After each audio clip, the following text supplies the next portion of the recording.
Assalamualaikum warahmatullahi wabarakatuh. Perkenalkan, nama saya Rizka Tasya Kurnia yang menjadi perwakilan kelas 11 PS2 dalam lomba literasi di SMK Negeri 8 Semarang.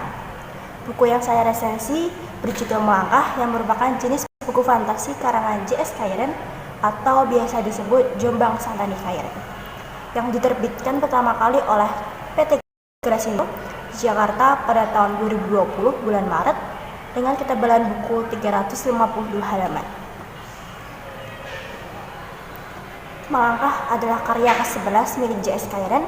Berbeda dengan karya-karya yang sebelumnya, di novel ini ia memberi sedikit imajinasi yang ia tanamkan. Novel ini terdapat 36 episode dan 5 babak. Pada babak pertama, di novel ini sekilas membahas mengenai apa yang terjadi di masa mendatang. Ya, bisa dibilang alur ini mundur dulu baru maju. Jika di karya yang sebelumnya, J.S. Kairen memperkenalkan mahasiswa dari kampus UDEL, tapi tidak pada novel ini. Novel Melangkah ini akan diperkenalkan dengan 4 mahasiswa yang unik tentunya dan jago silat. Mahasiswa tersebut diantaranya Siti, Aura, Arif, dan juga Ocha. Pertama, Siti, si anak ayah yang jago silat dan sudah mendapatkan 30 jam medali. Aura, seorang gadis Sumba perantauan. Arif, juara silat kedua dan pemberani. Dan juga Ocha yang bukan hanya pandai ilmu ekonomi, namun diam-diam ia juga jago silat.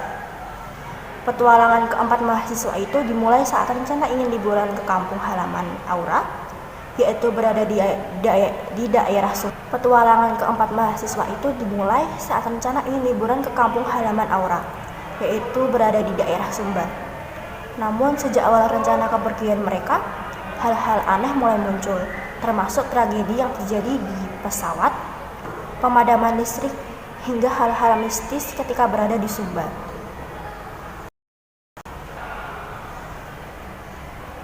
Pada awalnya, saat Aura tiba di Sumba, ia mendapatkan pesan dari arwah nenek moyang akan datang kegelapan yang menderap bersama ribuan kuda raksasa di kala malam. Mereka bangun setelah sekian lama untuk menghancurkan Nusantara. Seorang lelaki dan seorang perempuan ditakdirkan membawa air di lautan dan api di pegunungan, menyatukan tanah yang menghujan dan udara yang terdampar. Dan penerima pesan itu sudah datang, sisi jahat dan sisi terang. Keduanya datang bersama dengan pemacu kuda yang mereka. Akan datang kegelapan yang menderap bersama ribuan kuda raksasa di kala malam. Mereka bangun setelah sekian lama untuk menghancurkan Nusantara. Seorang lelaki dan seorang perempuan ditakdirkan membawa air di lautan dan api di pegunungan, menyatukan tanah yang menghujan dan udara yang terdampar. Dan penerima pesan itu sudah datang, sisi jahat dan sisi terang. Keduanya datang bersama pemacu kuda mereka. Upacara adat dan hal mistis seperti ini adalah keseharian orang Sumba.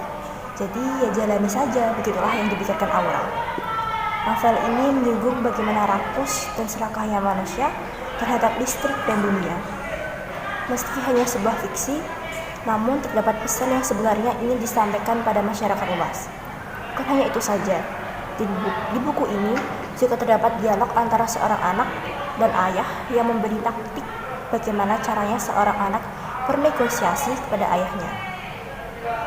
Perasaan saya yang saya dapat begitu selesai membaca novel ini, ada sebuah kalimat yang sangat melekat di ingatan saya. Pada episode 11, berhasil melakukan negosiasi dengan orang tua dengan tidak menyakiti sedikit pun hati mereka adalah kesuksesan paripurna seorang anak.